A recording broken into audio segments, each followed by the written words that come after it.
Okay. So now when coming to the time-based workflow, whatever the actions has been placed inside that workflow queue, those actions we can able to remove.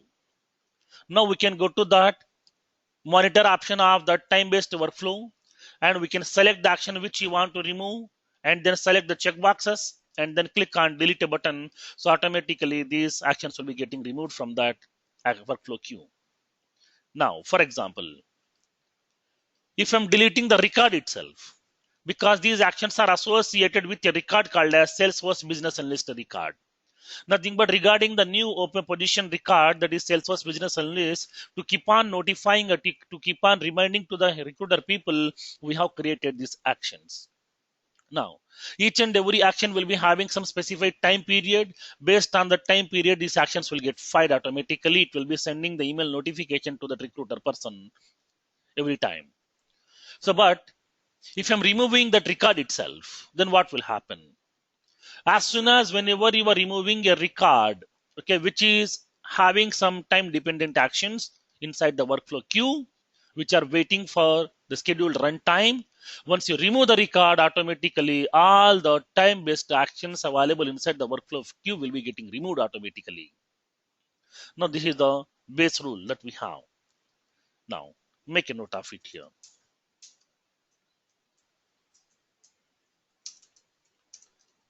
If any record contains the time based actions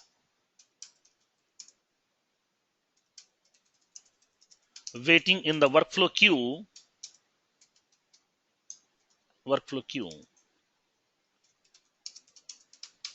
when the user remove the record, then all the associated time based actions will automatically removed from the workflow queue.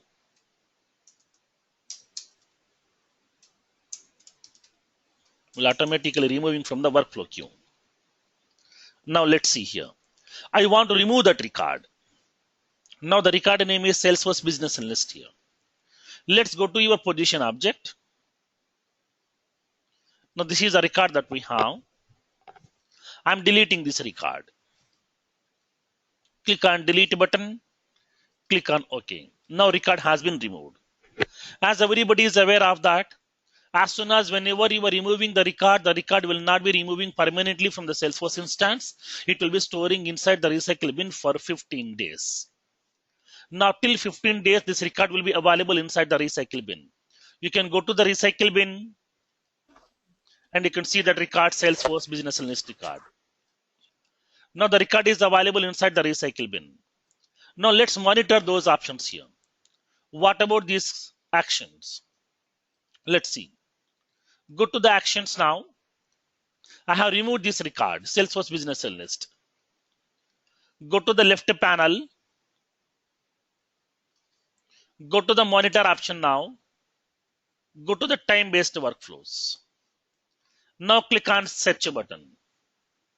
Now no records to display.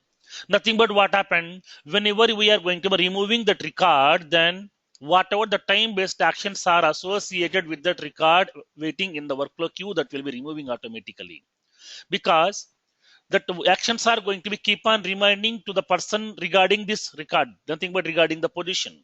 If the position itself no more, then what is the need of reminding those persons? So that here automatically those actions will be getting removed from that workflow queue automatically here. Now come to the next scenario.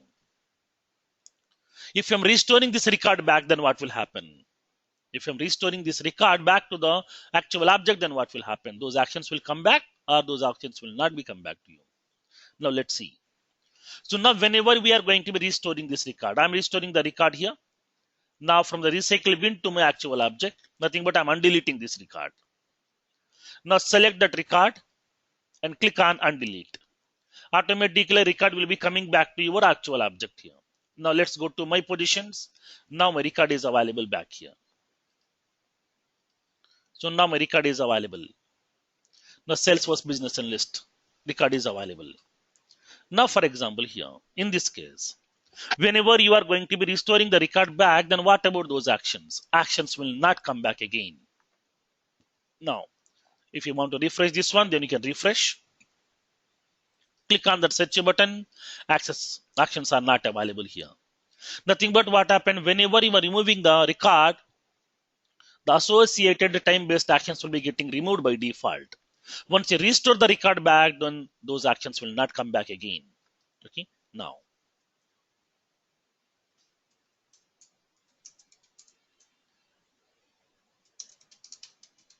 if the record has been restored back to the object, then time-based actions will not be restored. Time-based actions will not be restored for you. Now, so this is the functionality over here. These points are very, very important in the interview point of view. Now, so now this is the way we can able to create the time dependent workflows. Now, suppose for example here, I'm creating one more position record by cloning an existing one. Let's clone an existing record.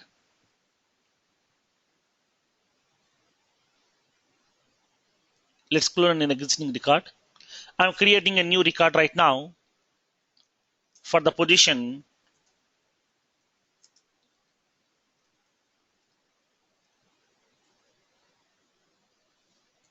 .NET developer.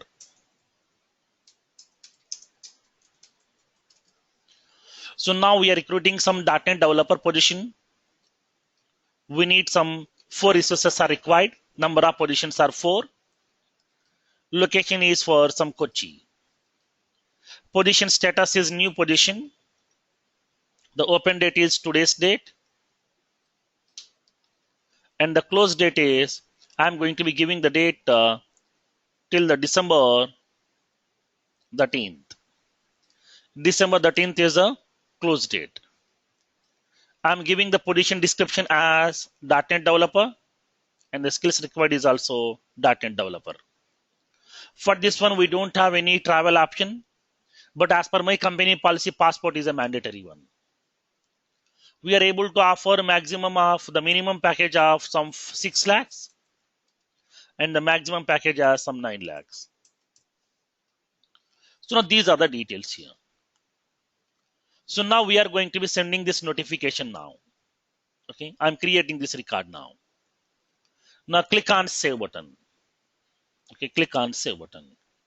When coming to the interview point of view, they will raise a question. How do you know whether you have your workflow has been filed or not? How can we cross check that?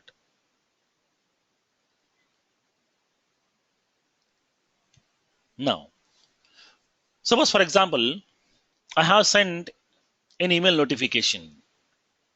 If the email has been received successfully, okay, if the email has been received successfully, then the customer will be intimating you that we have received that email notification successfully.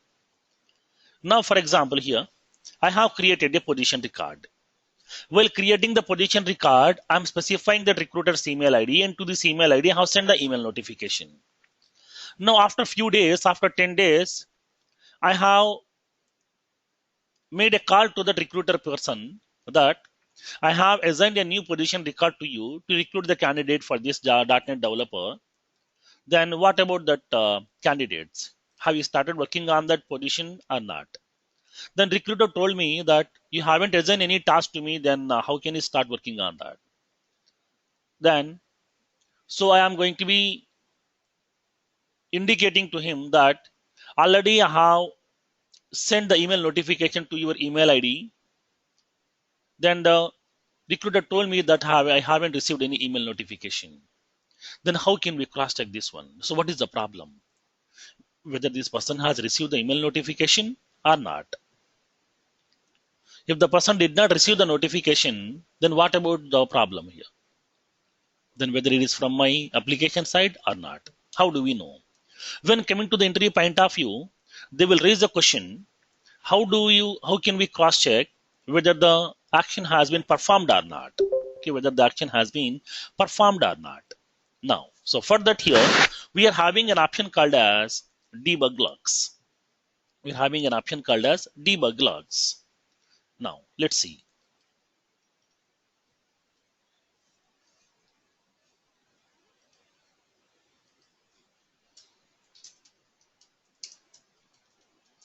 Debug logs. So what exactly the debug logs over here?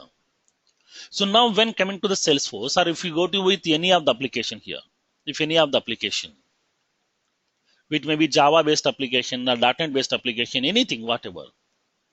Now few people are working on purely on the production support, because if there is any incidents, if there is any production tickets has been raised by the different customers regarding that application problems, then the production support people are going to be resolving those problems. Then how these people are going to be resolving those problems over here? Will they able to log in into that application in the production instance directly? No, because these people are not having any login credentials to log in into that application, but they can able to see that log files which has been generated by that application. Based on that log files only, they will be doing some investigation. They will be identifying what will be the root cause, and based on that root cause, they are going to be resolving those issues. So now at that time, that application is going to be generating some log files. Log file means what? Which is going to be giving a tracking file where exactly the application has been causing some issues.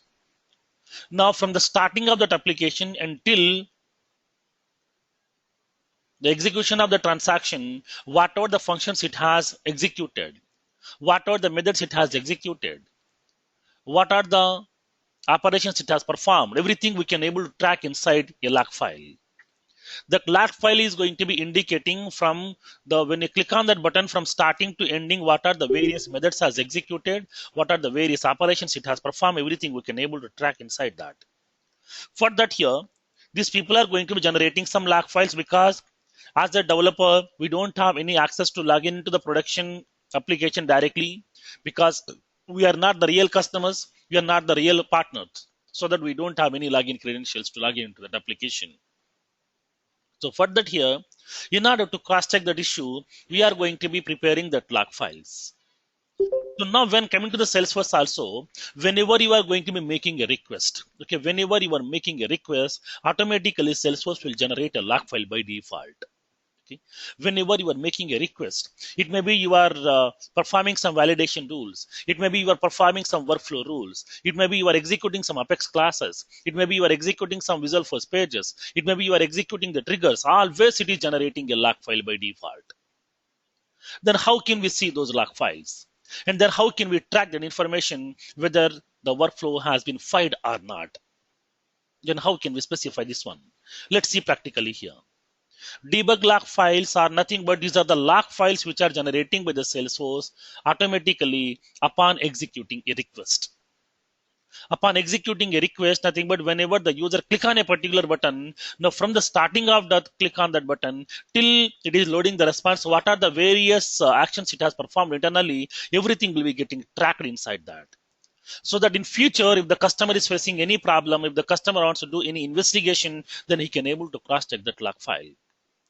Now, where exactly these log files are available here? Now, let's see here. Now, it is a file which contains all the operations performed by the user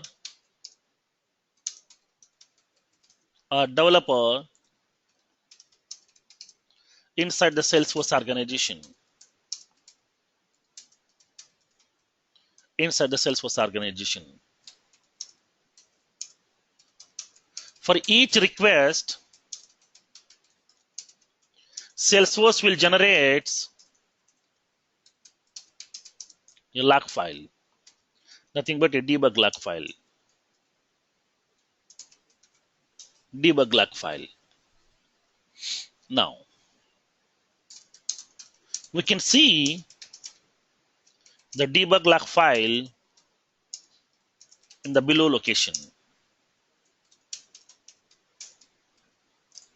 so that go to the click on setup menu,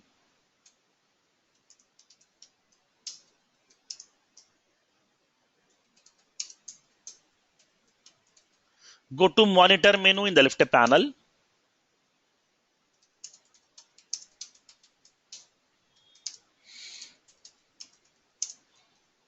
click on logs and expand it, click on debug logs, click on debug logs. So now we can able to activate that user in order to generate the debug log file. Now let's see. Let's go to this navigation now. This is the debugging mechanism for your the log files. Let's go to that, the monitor menu in the left panel. At the last, you will be having an option called as logs. Inside that logs, you will be having debug logs option is available. Click on debug logs. Now it is providing a debug log file. It is providing the debug log tracing flag automatically for each and every user. Now, whenever if you want to fetch the debug log files, nothing but the log files which has been generated, now we can specify the time period from which time to which time we can able to fetch the log files. But at a time we can able to fetch the log files between the 24 hours time period only, not more than that. If you want to get the previous 24 hours time period log file, then you can fetch.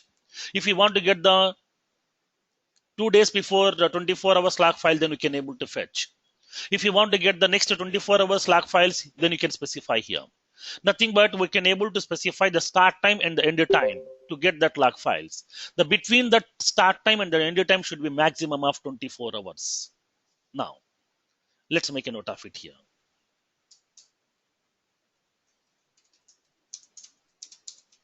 At a time, we can fetch the log files.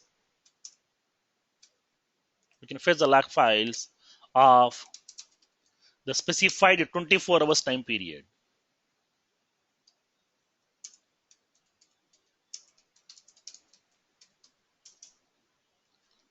The specified 24 hours time period. Now let's go to that. Now click on this link. Nothing but by default it is providing a log file. Click on this link.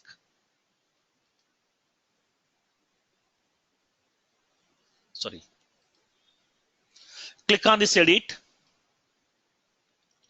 It is providing that traced entity type, nothing but based on what you want to trace. I want to trace based on that currently logged in users information.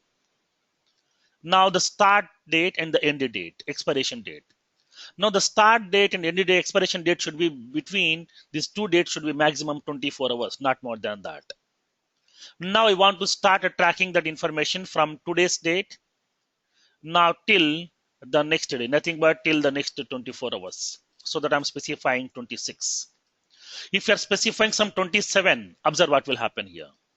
If I'm specifying some 27, when you click on save, observe what will happen. It is giving the message to you that expiration date. Trace flag can be active up to 24 hours. Set expiration date to be less than 24 hours from start date. If the start date is null, less than 24 hours from now, we can able to access that. Nothing but between the start date and the expiration date, the time should be maximum of 24 hours, not more than that. This is a limitation given by Salesforce to you. Now I'm specifying some 26. Nothing but 25 to 26 at 4:35 p.m. to the 4:35 p.m. I would like to track that information. Now make it save.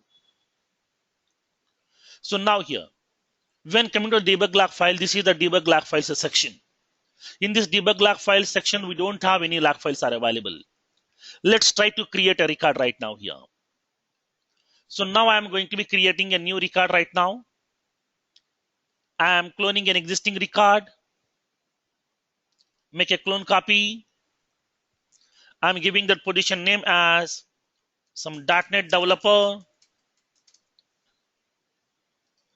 .NET developer. Number of positions are 4.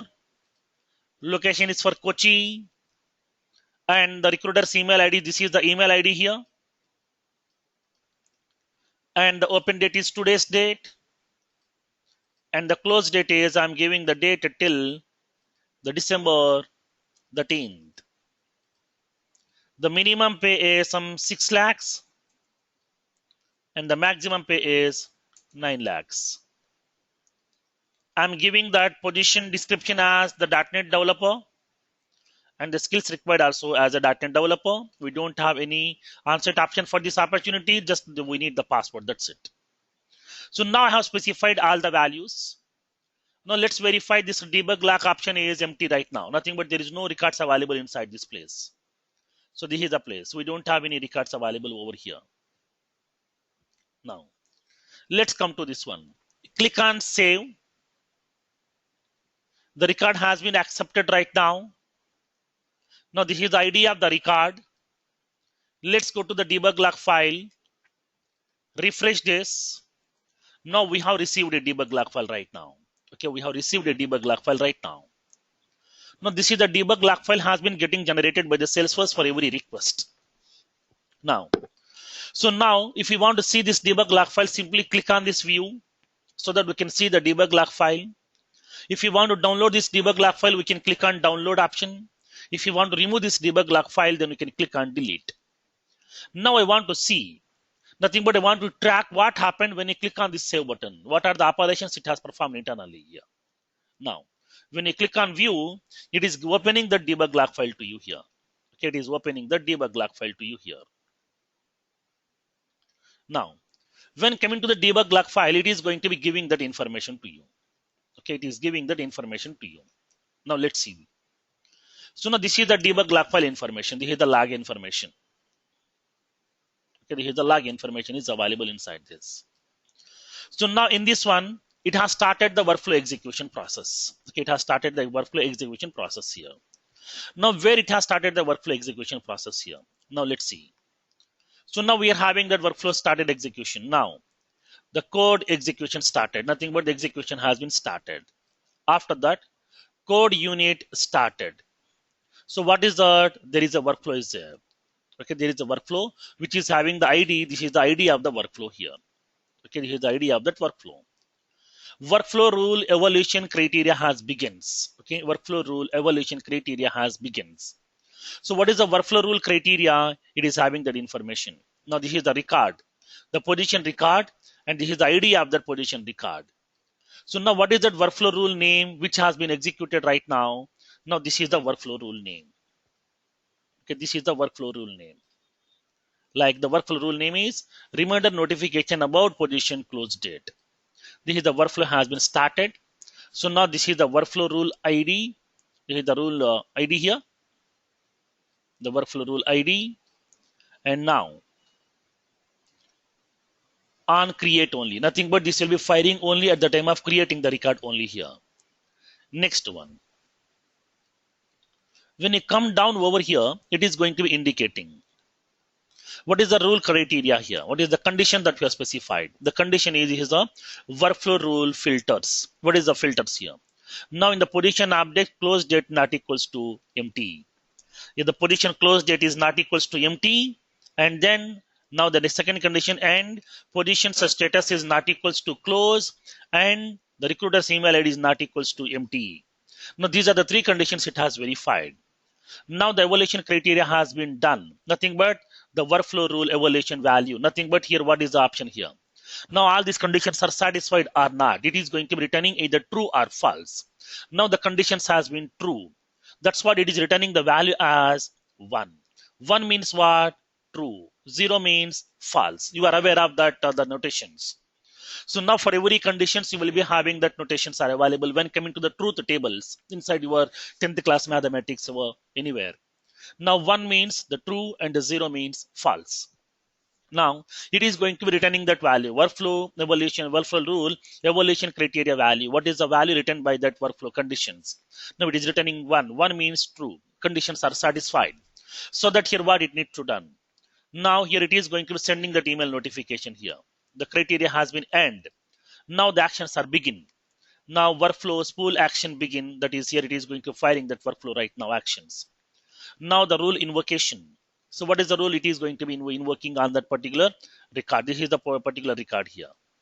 So now the email alert, what it is doing here? Now it is going to be sending that email alert here.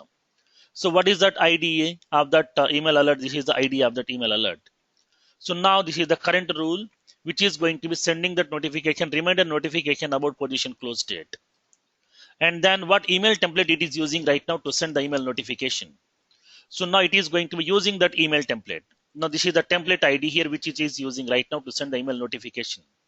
Now to whom it has is sending the notification. This is the email ID here. CC email address. This is the CC email address to whom it is sending the notification. Email alert, nothing but what is the workflow action. This is the email alert.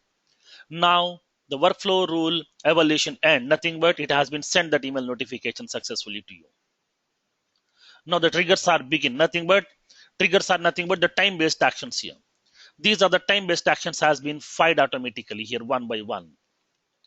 So now it is going to be indicating that the execution has been finished successfully here.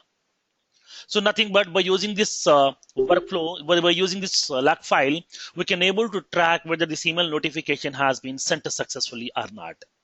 So for that here, we are going to be using this debug log file. By using debug log file, we can able to track these informations also. That flexibility is available to you. Now when coming to Salesforce, Firoz, question. Yeah. Sorry, based on this email template ID, can we query the message of the email and to see whether it is correctly sent or not? Yes, we can cross check that. Oh, okay. Now, all the emails will, I mean, whatever the sent email will be stored in a database, or yes, where yes. it will be. Yes, it will be storing inside the database inside that Salesforce. Now, let's see here. So what emails it has sent, everything we can able to track. Whether that email has been successfully received or not, everything we can able to cross check over here. In order to cross check whether this email has been successfully received by the recipient persons or not, we can able to cross check that. In order to cross check that, just to go to that monitor option. Inside that, you will be having the logs. Expand that logs. You will be having an option called as email log files. You will be having an option called as email log files.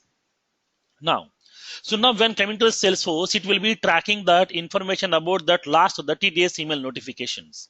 Nothing but in the past 30 days, what are the email notifications that we have sent to the various people, we can able to track that information by using these email logs. Now, in order to get those email logs information, we have to make a request to the Salesforce. Salesforce will process your request. It will be providing a log file to you, nothing but it will be providing a CSV file to you. Inside that CSV file, you will be having all the tracking information inside that. So now from there, we can able to cross check whether that person has been received successfully or not. Now let me show you that practically. Now click on request and email log.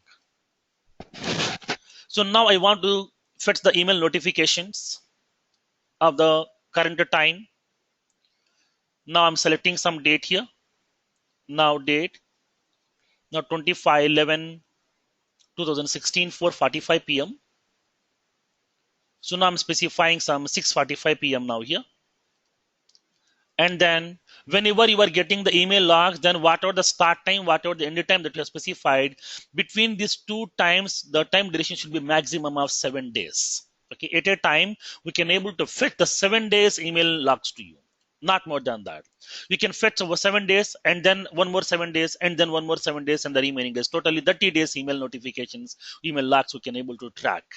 Now, the time duration between this two start time and the log time for the email logs are maximum 7 days. Now, so now once it has been fetched the data, then to whom you want to remind you? Nothing but to which email ID do you want me to send an email notification that I'm done with my job? Now here I have specified this email notification here. Now submit the request.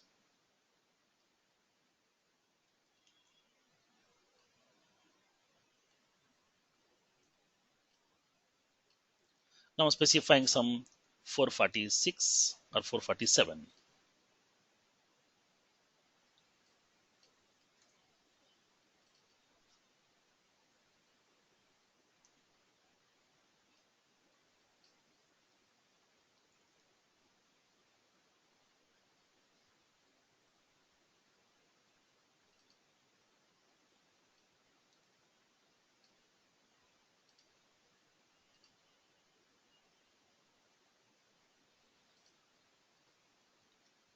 Now I'm raising a request now.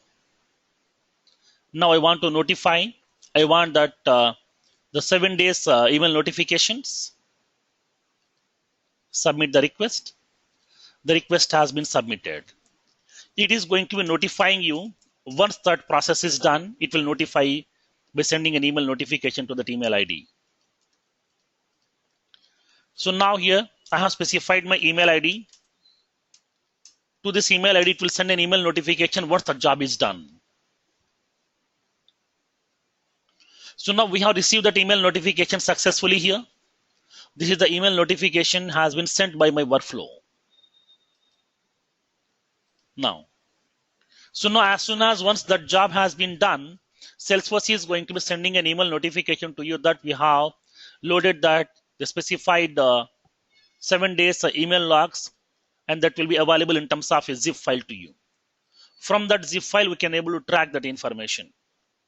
Whatever the email notifications that we have sent in the past 7 days of time which you have specified, we can able to track that information. Now it is in the process right now. Here, these are the pending email logs request. It will take 2 to 3 minutes. Depends upon the availability of the Salesforce resources.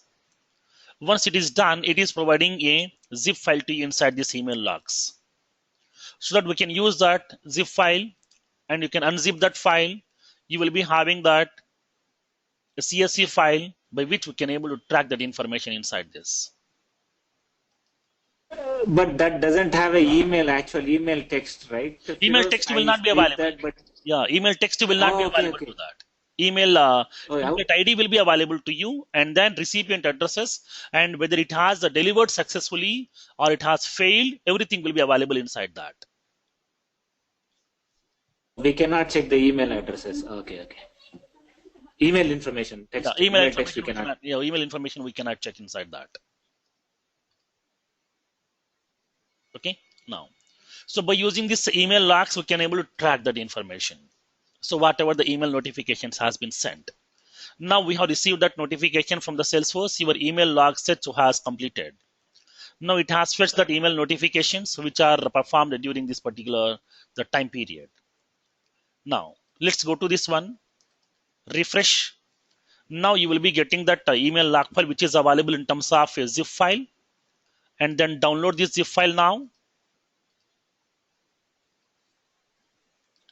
Unzip this file so that you will be receiving a CSV file inside this.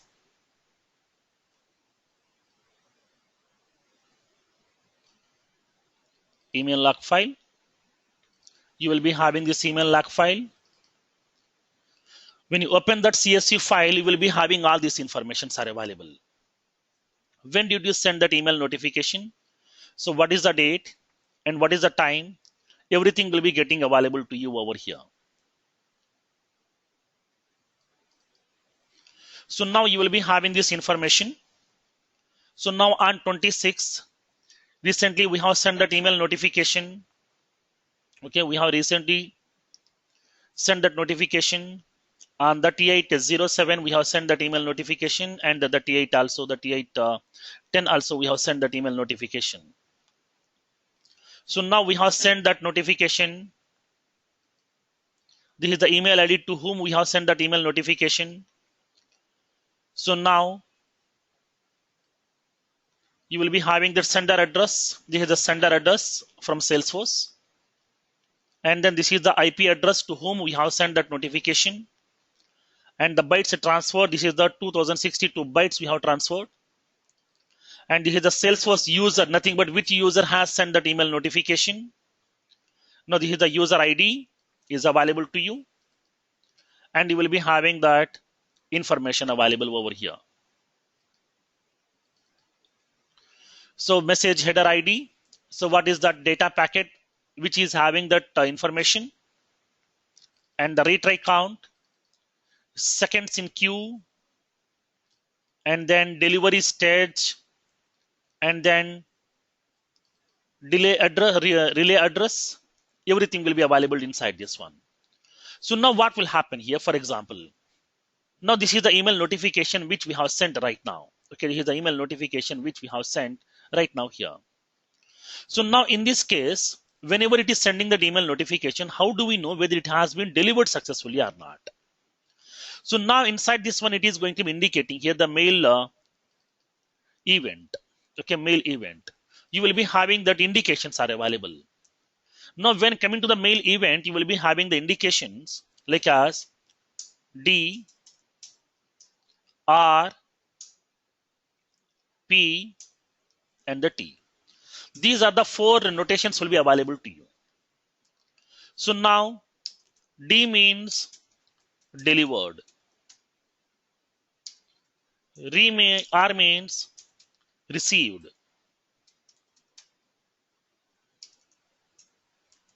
P means permanent failure. R means transient failure. So now whenever you are going to be sending that email notification, if I have provided that wrong email address, then what will happen? If I'm providing that wrong email address, then what will happen is initially Salesforce will try to connect to that email ID to send that email notification. If it is unable to connect to the email ID because that email ID which I have entered is a wrong email ID here, like as I have entered some abc at the rate some tester.com. So now that is not the actual email ID, but I have specified that email ID as abc at the rate some test.com.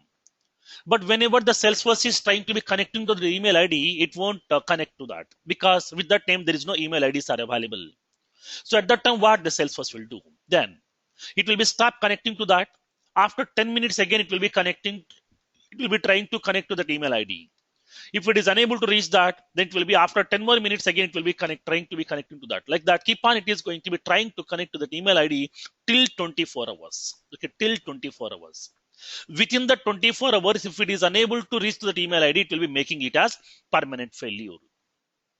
Transient failure means what? As soon as whenever I'm creating the record, then I'm performing the immediate action. Nothing but immediately I want to send the email notification. But immediately, if it is unable to connect to that email address, then at that time it is going to making it as T, nothing but transient failure, nothing but temporarily I am unable to reach to the particular email ID, and I will try to connect to that email ID till the next 24 hours time. If it is unable to reach to the email ID within the 24 hours time frame, then I will make it as permanent failure. So these are the four options are available when coming to the Salesforce email tracking. Now it has been delivered successfully. Now it is going to be indicating this email notification has been delivered successfully here. Nothing but the received person has received this email notification. Like that, we can able to track these informations also. If you want to see these informations, then we can go to that the website of the Salesforce.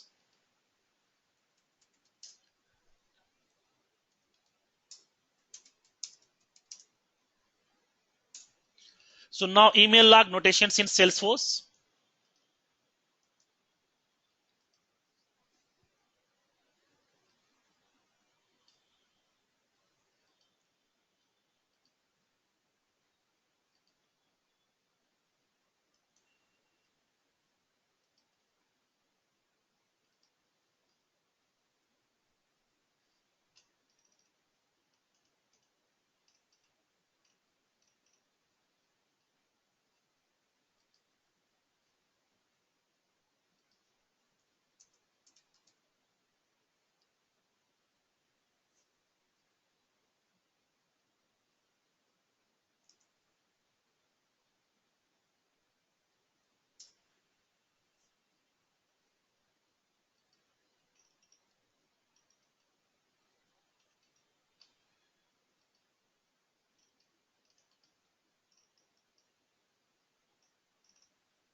Now see.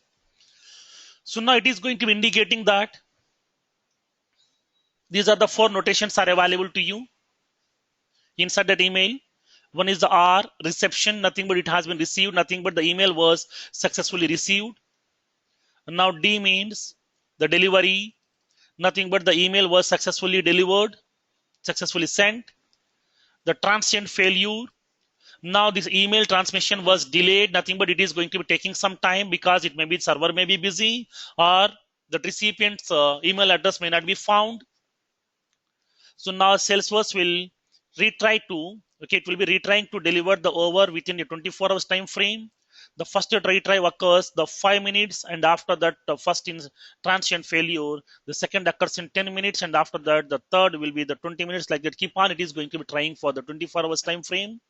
Within the 24 hours time frame, it is, and if it is unable to reach to the target destination email address, it will be making it as permanent failure. Nothing but the email could not be delivered. It is going to be indicating to that. These are the 4 notations are available when coming to the Salesforce. By using these notations, we can able to identify whether the email has been successfully delivered or not. For that, we are using these 4 notations.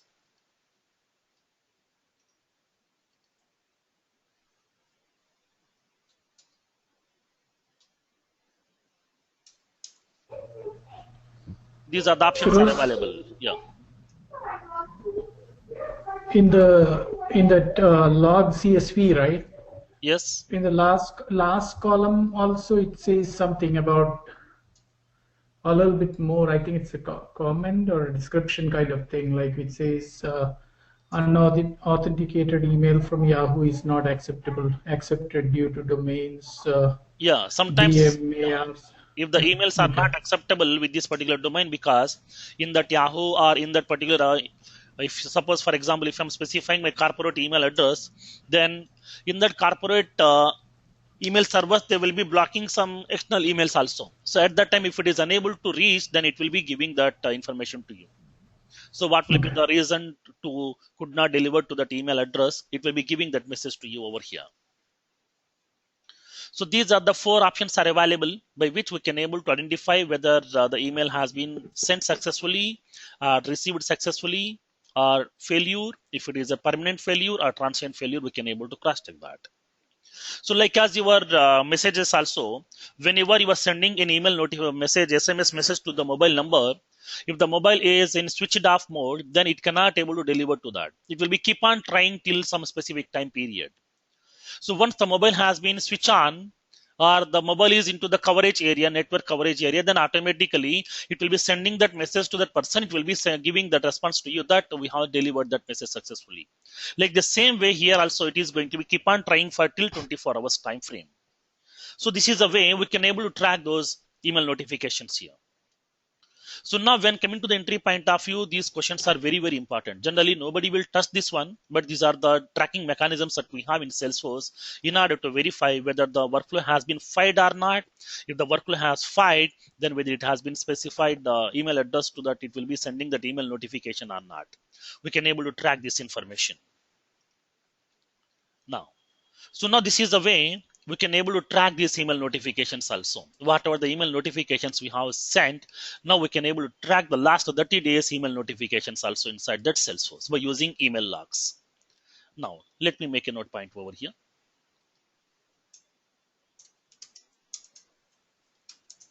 Email logs. By using email logs, we can track the email notifications sent in the last 30 days.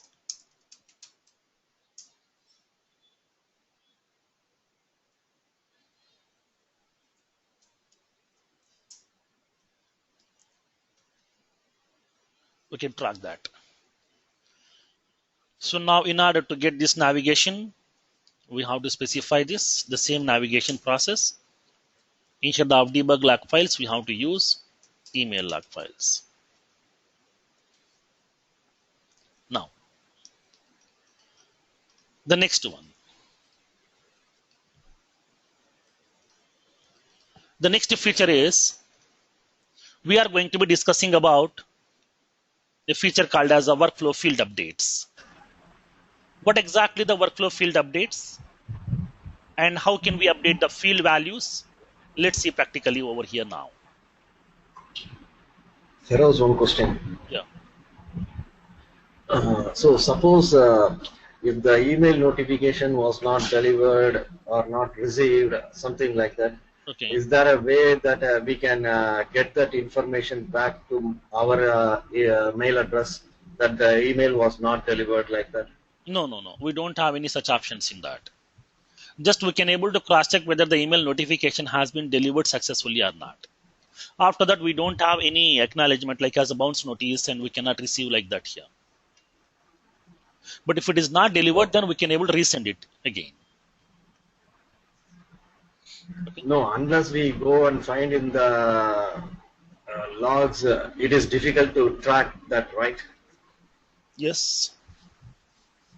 But as a developers, we have to track that also. Nothing but how many notifications we have sent and how many has been failure. We need to track that. And for those, we have to take care of those things. Nothing but the production support people, they need to cross check all these things. Whether the emails has been successfully sent or not. If any customer has raised that I'm not receiving the email notification properly, then we need to cross check that and we need to resend these notifications again. So there is also no option in, I mean, by in the development by using triggers or something like that. If you don't, if the email has not been delivered, that a trigger can be raised back to us. Like that, there is no option in triggers also. So now that we can able to do through programmatically, we need to implement that. Is that so programmatically we can implement that? Yeah, through programmatically we can do that. Okay. Thank you. Now, the next one is workflow field updates. So now what exactly the field update and how can we update the field by using the workflows? And what are the various conditions are available? We'll see practically over here. So now as we have discussed, when coming to the workflow, it is providing the 4 actions to us. One is sending the email notifications. You are aware of that. We have discussed. And how can we send the email notifications by using the time-based workflows? And how to update the field. In the previous session itself, we have discussed. Now, when coming to the field updates, what we are doing, we are going to be updating a field value. Okay, we are updating a field value. Now, how can we update the field value and what are the limitations are available here? Now, when coming to the field update, we have 2 scenarios are there practically here. By using field update action,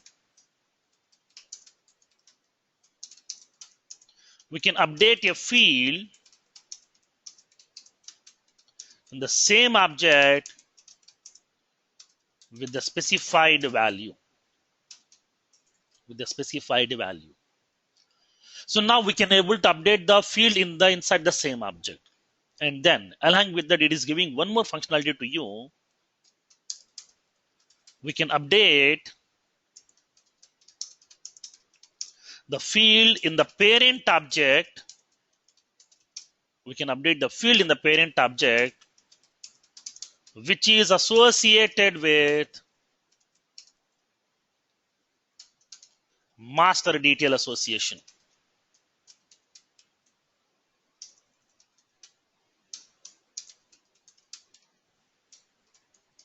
Which is associated with master detail association. These are the two conditions are available here. One is by using this workflow field update, we can able to update the field in the same object as well as we can update the field in the parent object also. Nothing but from child to parent we can update, not from parent to child. So in this case, what is the condition here? Whenever you are going to be updating the field value from child to parent, at that time, these two should be associated with the master detail association, not with the lookup. Observe the limitations here. Whenever you are going to be updating the field, then we can update the field in the same object. Okay, we can update the field in the same object field, or we can update the field in the parent object where the parent object should be associated with the master detail association. Then only it will be possible. Nothing but from child to parent we can able to update if it is in master detail. Now from parent to child, it is not possible. If it is lookup, it is not possible. Nothing but what happened only at the time of updating the record from child to parent, okay, child to parent, which is in master detail association, then only it will be possible to use this workflows here. Why? Because this depends upon the requirement. We have to analyze what are possible, what are not possible with the help of workflows. Whatever the things are not possible with the help of workflow, the solution is triggers. That's it. The simple blind thumb rule. Now let's see here. How can we update the fields here by using this workflow field updates? Let's take a use case. For example, I have an account object. I'm having an account object. In this account object, I'm having the two addresses are available. Billing address, shipping address. Okay, billing address and the shipping address. Two addresses are available to us. Now billing address is nothing but this is address where exactly we can able to send that quotation and the billing details. And the shipping address is the location where exactly we need to deliver the products. Now when coming to the account object, we are having that two sets of addresses are available. You will be having the billing address. This is the billing address that we have. And this is the shipping address details. Shipping address details. You will be having this information now. So now for the billing address, we have the billing street, billing city, billing state, billing postal code, billing country. For the shipping address, you will be having shipping street, shipping city, shipping state, shipping postal code, shipping country. These are the 5 fields are available here. Now, let's come to our general scenario. For example, assume that I got a new offer from a different company. Today is the joining date for me. Now, during the joining formalities, they're giving some set of books, like as the booklets to you, where we need to fill up our details. There, we are filling up our permanent address and the present address, both. For some time, for few people, present address and permanent address both will be same because they have born and brought up in the same location. They're staying in the same location itself since very long time, so that the present address, permanent address both are same. But for few people, present address is different, permanent address is different. Present address is nothing but the location where exactly they're staying right now. Assume that I'm staying in Hyderabad. No, I'm not basically belongs to Hyderabad, I'm belongs to some other locations. But because of the job, I'm staying in Hyderabad since some say 2 years or 3 years here. So that my present address is this is the address, Hyderabad address. My permanent address is my hometown address. Here I would like to specify because that is my permanent address. So now here, so for few people, present address and the permanent address both are same. For few people, both are different.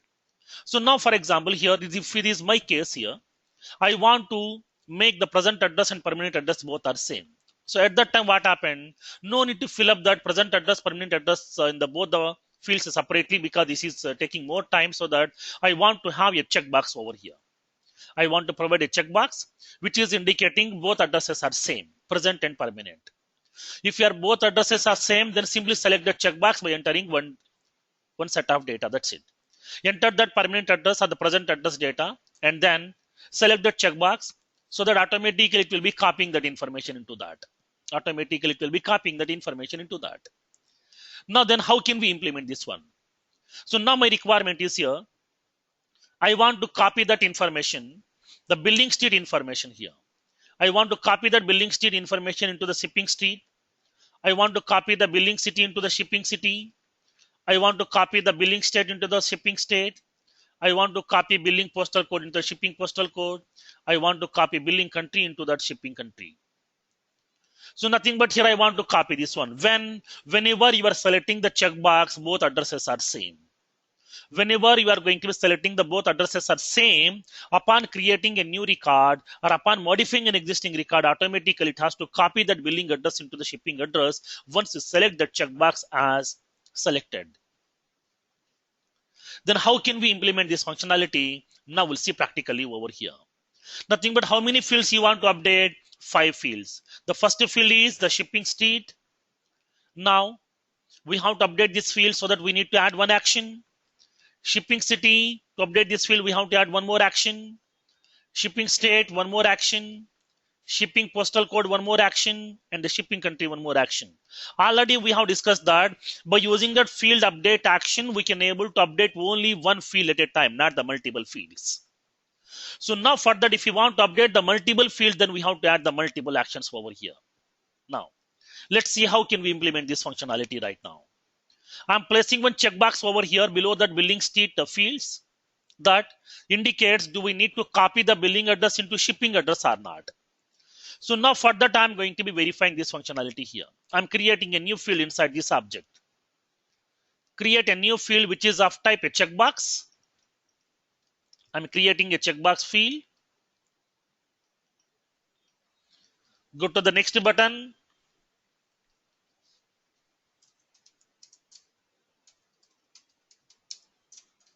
Both addresses are same.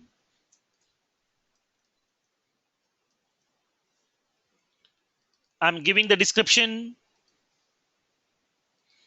Go to the next. Make it visible to all the profiles by selecting the visible checkbox. Make it save. The field has been created successfully now.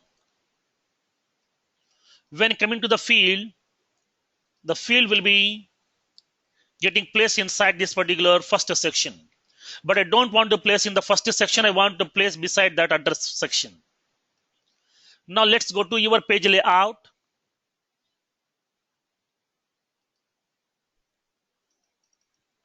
Go to the account object page layout. So that go to the build menu in the left panel.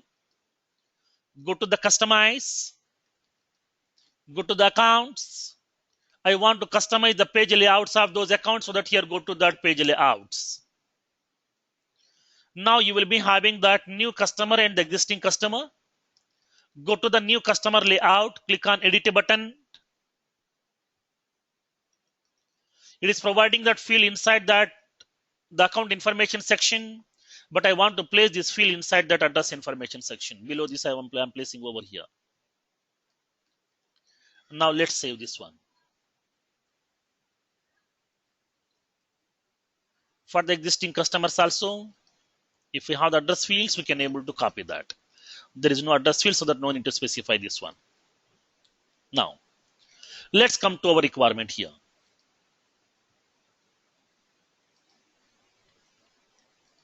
Whenever I'm trying to be creating a new record, after entering this particular billing address details, once you select the checkbox, both addresses are same.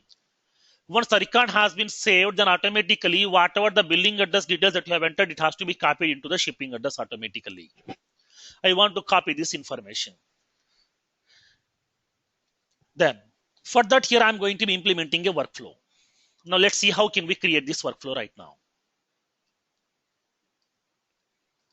Let's go to the setup menu. Go to the build menu in the left panel. Click on create and expand it. And click on workflows and approvals. And click on that link workflow rules. Click on continue.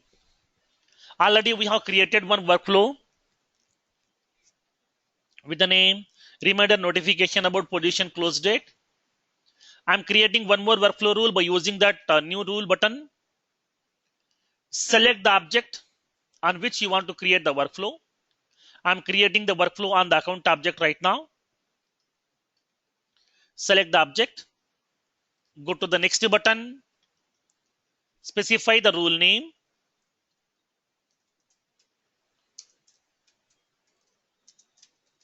Copy billing address into shipping address. Shipping address workflow rule. I'm giving the same description. It has to be get executed whenever I'm creating a new record and whenever it is updating. Nothing but in future, whenever you are modifying that field values, then also it has to be get filed. Now, what will be the criteria that you want to cross check here? When coming to the criteria, we can able to specify that we want to make sure that when coming to that account record, the checkbox field has to be get selected here. Now both addresses are same. Nothing but whenever this particular checkbox has been selected, then only I want to find this one. Now both addresses are same and select that condition true. So now if the checkbox has been selected, then only find these actions to us. If the checkbox is not selected, then don't copy that information to me. Now click on save and next. Now add the actions right now. Now what actions do we need to use right now? I want to use a field update. Click on new field update. Specify that name. Okay, specify the name. Update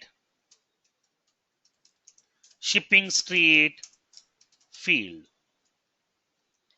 I'm giving the description as update shipping street field. Each and every field we have to update separately.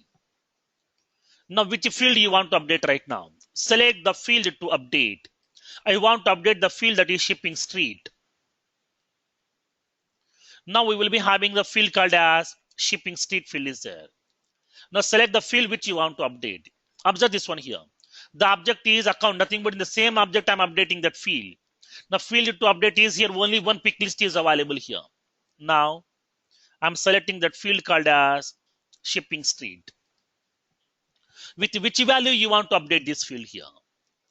Now, do you want to update this field with that blank value? Nothing but to specify the new field value. Now, do you want to update with the blank value or do you want to update with a specific value here? I want to update with a specific value. Then which field value you want to collect and you want to store into this shipping street here. So select that second condition, use a formula to set the new value. Now select that radio button. Now it is providing a formula editor to you. Inside this formula editor, we can specify that field name from which you want to copy the data and we want to store into that the shipping street field. I want to get the data from which field? Billing street. Billing street field data has to copy into shipping street. So that here I'm going to be collecting that information. How can we get that field data? That is a text box or the text area. To get that field value directly, we can specify the field name. If it is a pick list field, then we have to get that currently selected value by using text function. Already we are aware of that. Now, insert that field now. Nothing but from which field you would like to get that information. I would like to collect the information of that billing street. So that select that billing street. Insert. Now collect that billing street field information and then store into that shipping street. That's it. Now make it save. So now here I'm adding one action here. Now which is going to be updating that shipping street field. Not only the shipping street, we are having four more fields are there. Shipping city, shipping state, shipping postal code, shipping country. For that also we need to add those 4 more actions. I'm adding one more action now. New field update. Now I am going to be updating right now. Update shipping state.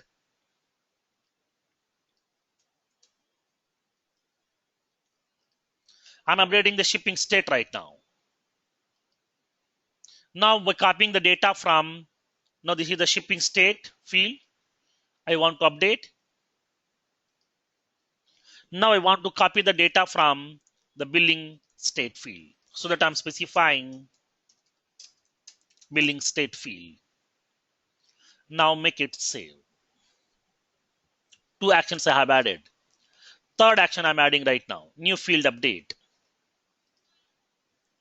Now updating the shipping city.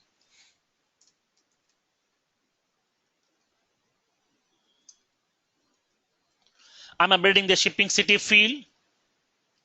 Select the field to update, that is nothing but the shipping city field. Now this value I want to copy from the billing street. So the billing city. Billing city field, from this billing city field I would like to copy the data. I want to save into this one. Now I have created one more action and then add one more action, new field update. Update shipping postal code.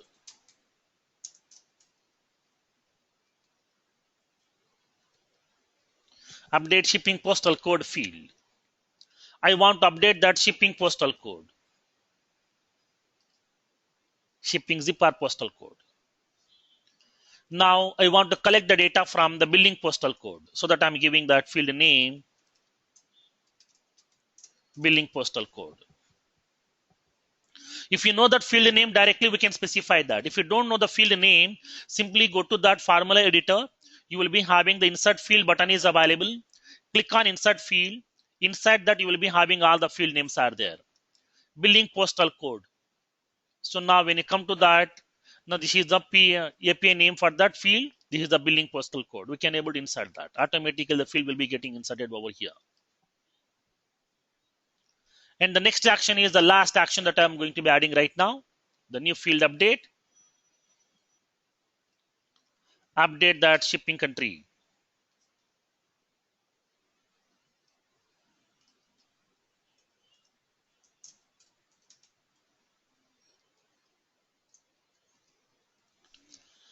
I'm updating that shipping country right now. Select that field shipping country.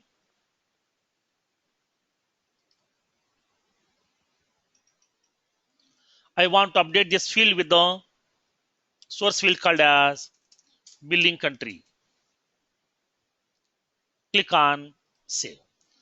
All the 5 actions that I have done, whatever the actions are required, I'm going to be adding all those actions over here. So now once you have added all the actions, then click on done button. Nothing but I have added, I'm done with adding all the actions to be get performed. Now once your workflow is created, then make it as activate. The workflow will not be activated directly. We have to make it as activate by selecting by click on that activate button. So now my workflow is activated right now here. Now let's go to your account object. Test the functionality. Create a new record.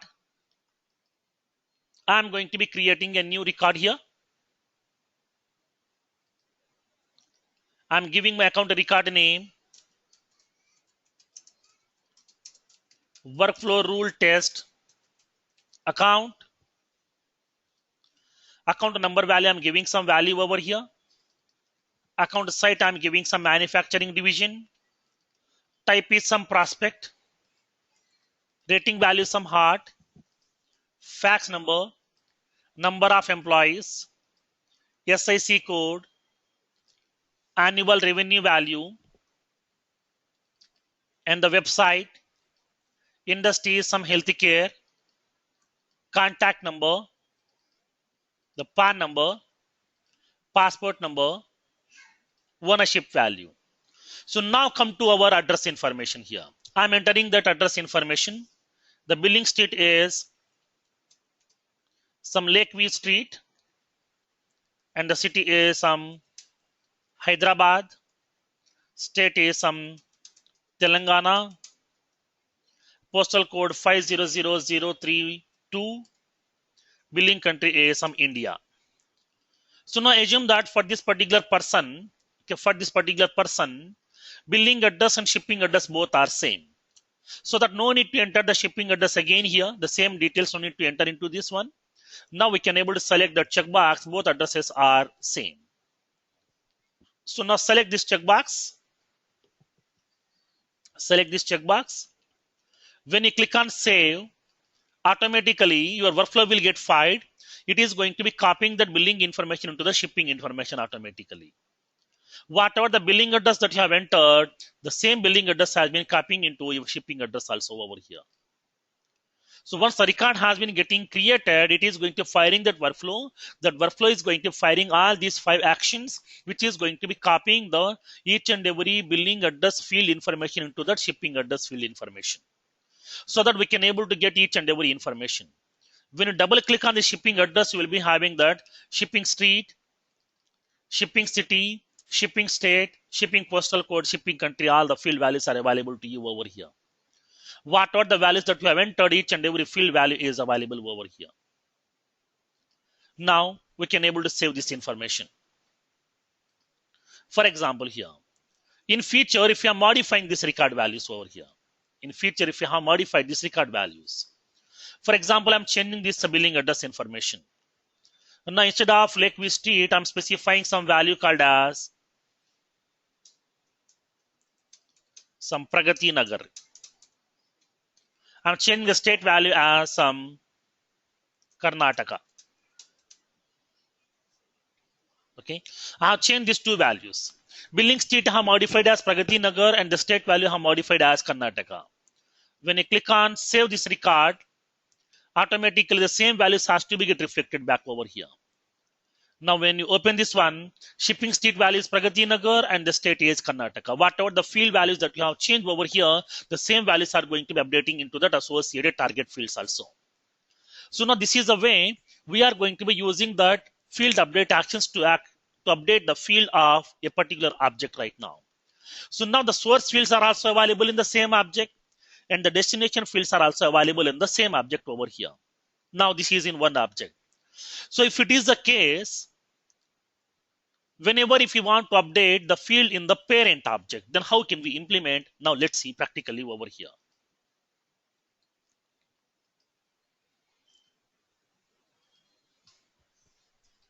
The use case we have implemented.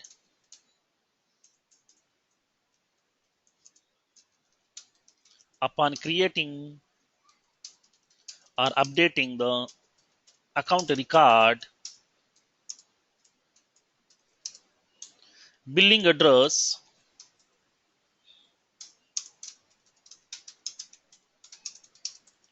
should be copied into shipping address if both addresses are same checkbox as selected.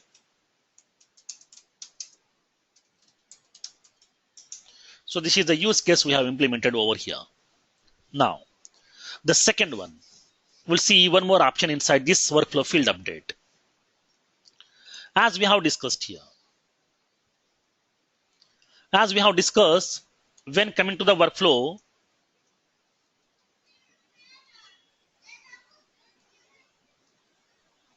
so we can update the field in the parent object also here. Now here I'm giving a note point.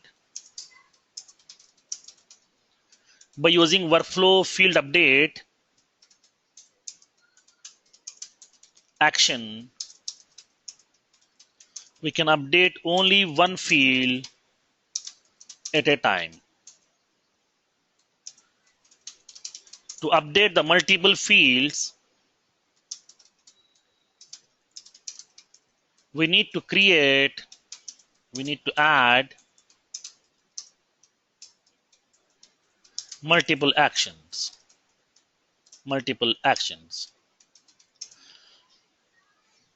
which makes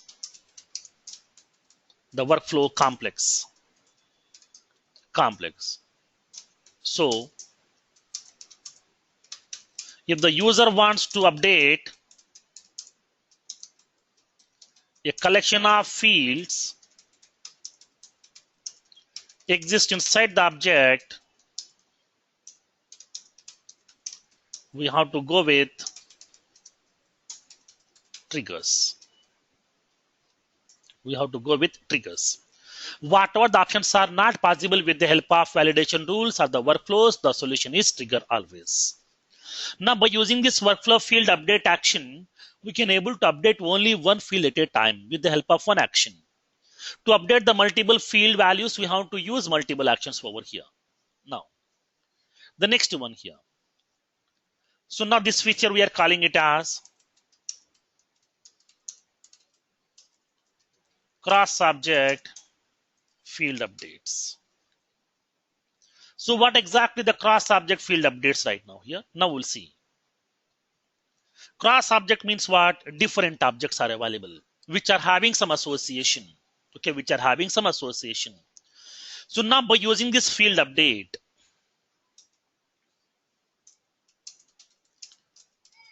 by using field update action, not only updating the field in the same object, we can update the field in the parent object also, which is associated with the master detail association, which is associated with master detail association. Then how can we implement this functionality here? Yeah. I might be jumping the gun, but like, why would the parent in a master detail it's always, it's most of the times it's one to many we are talking about, right? Okay. So why would it should be the other way around, right? The parent's attribute should be the child should inherit, right? Like why would because if there is one to many, like which is that, like you're trying to get the primary child's information to parent, or maybe once you tell us the use case, maybe we will have a better idea, I think. Okay. Now,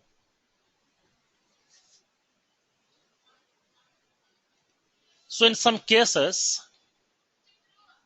for example,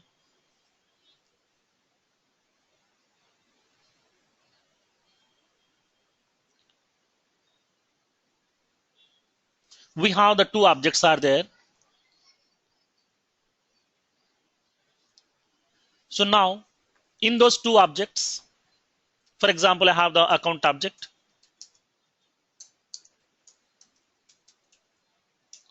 and the opportunity object. We have the account object and the opportunity object here. So now in this account object, we are having some set of account records are there, nothing but some customer record details. These are nothing but some customers. Now these are the various opportunities. These are the various opportunities. So now when coming to the customer, all the customer details are available inside one table and the opportunities are available inside the table. Now in some cases, I would like to count the how much revenue that we have generated from this customer. Sometimes I want to get how much revenue that we have generated from the customer. For example, assume that I'm having some supermarket, like some DMart. DMart is a supermarket which is available in some different locations. One is in some Madhapur,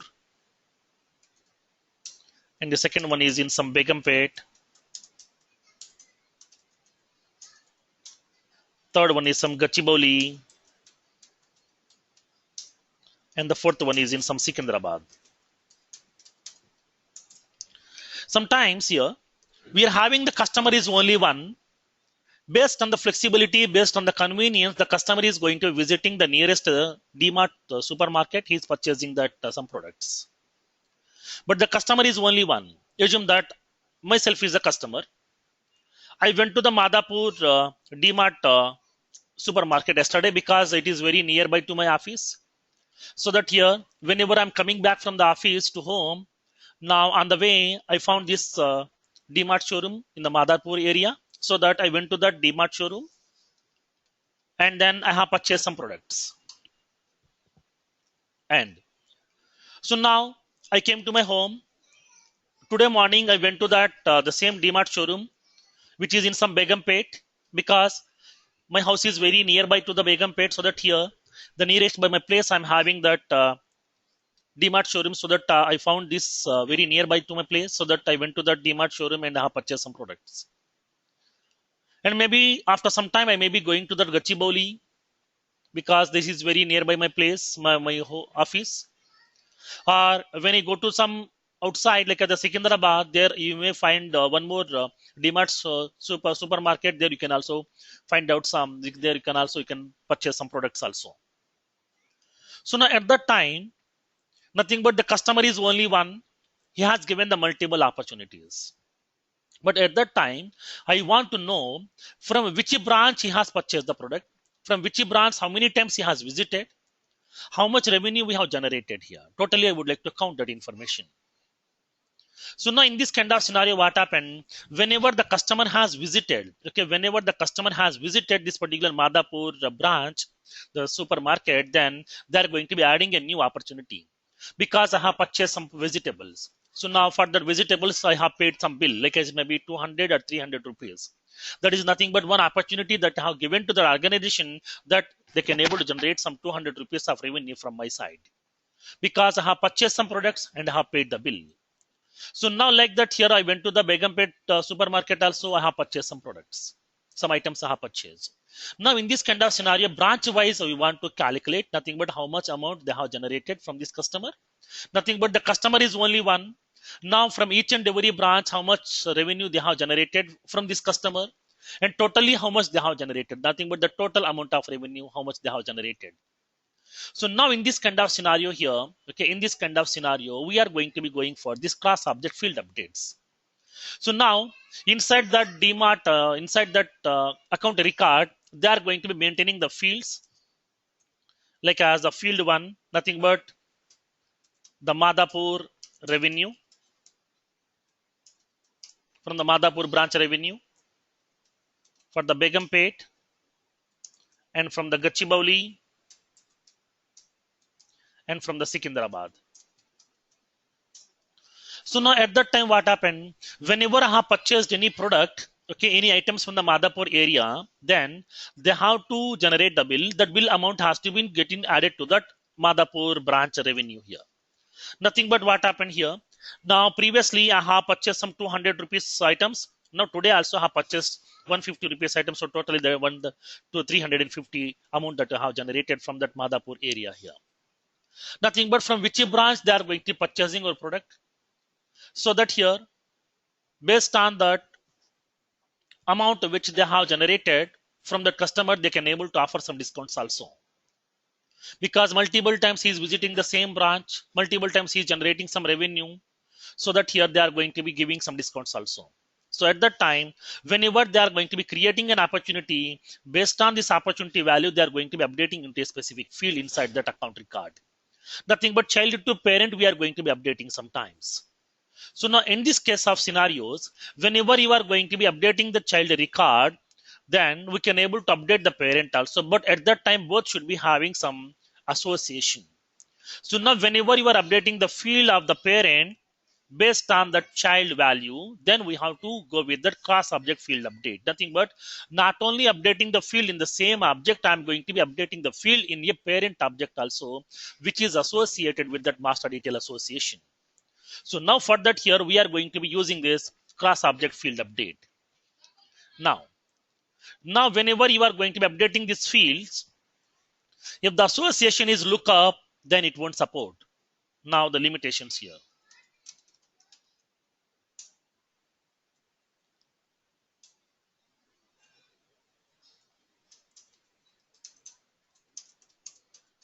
If the association, if the objects are associated with lookup, then workflow field update will not support. And the second one,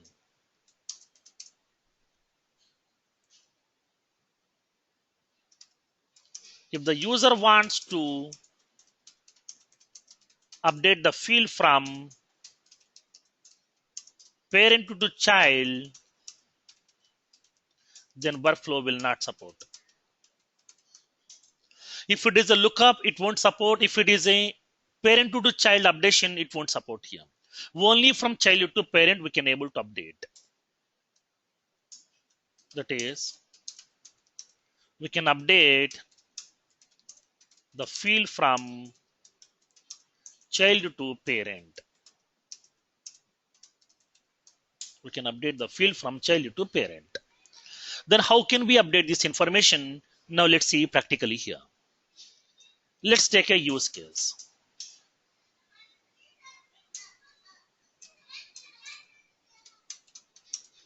Now create a workflow rule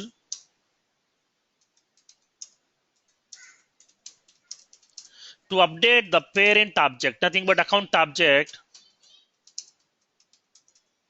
to update the account object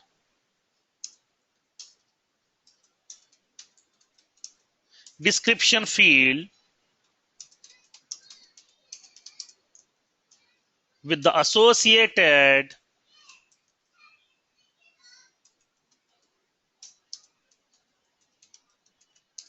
opportunity records stage value. With the associated opportunity records stage value. Nothing but I'm having that account object and I'm having that opportunity object. So now between these two, we are having that master detail association. Inside this account object, I'm having a field. I'm having a field called as description. And inside that opportunity object, I'm having a field called as stage name field. Stage name field. So now whatever the values are available inside the stage name, whenever I'm updating that stage name value, then if that opportunity is associated with an account, then in that account records description field, this value has to be get updated over here. So that no need to look into that opportunity records again, just they can able to check that current status of the opportunities inside this account itself. So now see, for example here, when coming to the manager, assume that I'm a manager, I'm having some 10 members teams are there. Okay, 10 members are there who are working inside my team. For every member, I have assigned some task here. Okay, for every member, I have assigned some task. They're working for some task. Now I want to know how many members has completed all the tasks, how many members are completed the number of tasks, how many tasks are pending, how many tasks are in progress, how many tasks are they still working on that.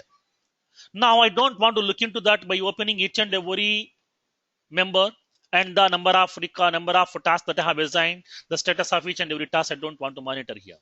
In a single user interface, nothing but in a single table, I want to know now the user, nothing but the team member name, and then how many tasks that I have assigned, how many tasks in progress, how many tasks has been closed, how many tasks are there in pending status. I want to know that dashboard. So at that time, whenever the member has updated the status of that field, that will be getting updated into your user information automatically. So that here it is going to be keep on updating the whole information to you. By opening that the whole dashboard, we can able to see all the information inside that. So now for that, we are going to be using this field update, which is a cross object field update right now. So now inside this cross object field update, then how can we implement this scenario? Let's see. Now this is also a field update action here. Now let's create the workflow rule. Go to the setup menu. Go to the build menu in the left panel. Click on create and expand it. Click on workflow rules and approvals.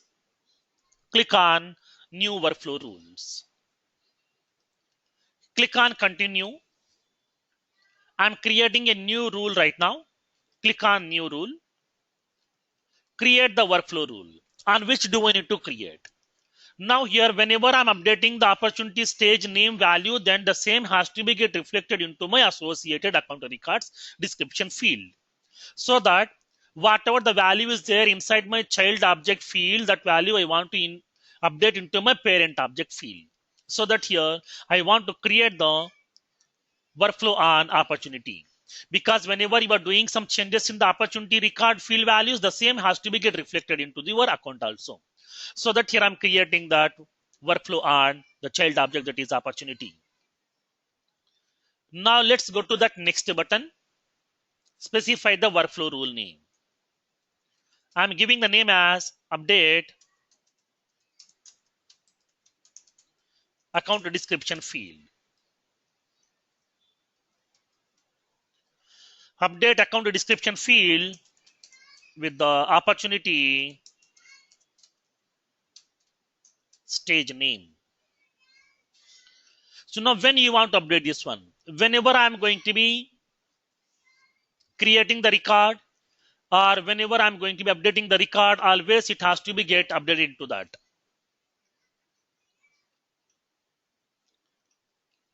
The next one. So now what will be the criteria here? When coming to the account record, when coming to the opportunity record, if the opportunity records a stage name field, okay, if it is the stage field, not equals to empty, okay, not equals to empty, and after that, when coming to the opportunity record,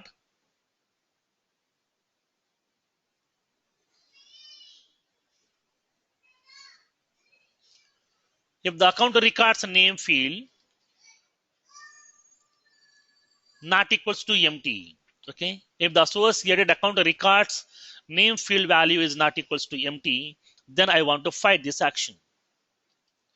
Click on save and next. I want to perform this action, which is a field update. Now observe the difference over here. Previously, when coming to the field update, you are getting directly the field name, which needs to be get updated. But now here, you are getting two pick list values over here. You are getting two pick list values here. Nothing but which field value you want to update. Either the same object field or the parent object, which is available in the master detail association to you. So that we can select either account record field or the opportunity object field also. Now I'm going to be giving that updation. Update account description field. Now update that field to update. I want to update the field of account object. In that account object, what are the fields are available? All the field names will be getting populated to you over here. Now select the field which you want to update. I want to update the field called as description. Okay, I want to update the field called as description. With which value you want to update this one here? I want to update this field value with a field called as opportunity objects field. What is that opportunity object field? That is a stage field. Now that field name is stage name, which is of type what? A pick list type. Now here we are having that stage name field. Opportunity objects stage name field. Now you will be having the stage name is the API name, and then this type is a pick list field. Now insert. Now in order to get that currently selected value of the pick list field, we have to use a function called as text function. You are aware of that during that validation tools concept. So now get that currently selected value from the stage name field by using the text function, and then update that field value in our account objects description field automatically. Now check the syntax. Now there is no errors available inside this syntax. Now click on save. Now our action is done. So now we are done by adding our action for this workflow, and click on done button and then activate your workflow right now. Now let's go to your account object. Now we are having that account record called as workflow rule test account. For this one, we don't have any opportunity right now. I'm creating a new opportunity record with the name some test opportunity. Now the amount value, I'm giving some amount value. Close date is today's date. And the stage name, nothing but this is the field value. Stage field value, I'm changing it as qualification. As soon as whenever I'm going to be saving that, now before that I want to cross check what is the account record, the field value inside the description. Inside the description field, we don't have any value over here. This is empty right now. Okay, this field value, description field value is empty right now. Now let's save this record right now. Click on save. Opportunity has been created right now. Now whatever the value is available, that value will be getting updating into your account record automatically. Let's go to that account. Refresh that account, then this account records description field value has been updated with that qualification. Nothing but the opportunities are currently in the qualification status. Suppose, for example, when coming to the salesman, the sales representative has changed this value here, stage value from proposal or price quote. Nothing but the customer is almost okay. Now 75% of that opportunity we are going to get right now. Nothing but 75% of the confidence that we have that we will be getting this opportunity right now. And then now we are in the proposal and the price quotes. We are doing some negotiations on that here. Once it is done, then we can able to close this opportunity as soon as possible. Now I'm changing this value to proposal or price quote. Now click on save. Whenever we are going to be updating this value, the same value has to be get reflected into your account also here. In that account objects, description field, it has to update this value. Let's refresh this one. You will be getting the same value inside your account record also. Here is the account record right now. We have a workflow rule account test. In that we are having the description field, the proposal or the price quote. For example, the opportunity we have received. Nothing but we got this opportunity. The customer is ready to buy the product. He has purchased the product here. So that we are changing the status to closed one. Nothing but we want this opportunity, so that 100% we got this opportunity here. Now we are closing this opportunity right now. Now click on OK. Now save it here. So now we want this opportunity, so that the probability is nothing but 100% we got this opportunity. So we have closed it. Now let's refresh this account record now. Now this is the account record that we have right now. Just to refresh this one. When you verify this, it will be having the description field value as closed one. Nothing but what happened, whatever the changes that we have made inside that opportunity object, the same changes has been reflected into your account object fields also. Nothing but not only updating the field in the same object, we can able to update the field in the parent object also, which is associated with the master detail associations. So now this is the functionality that we have when coming to the field update. Now, so in the tomorrow's session, we are going to discuss about that, how to assign a new task and what are the various limitations available in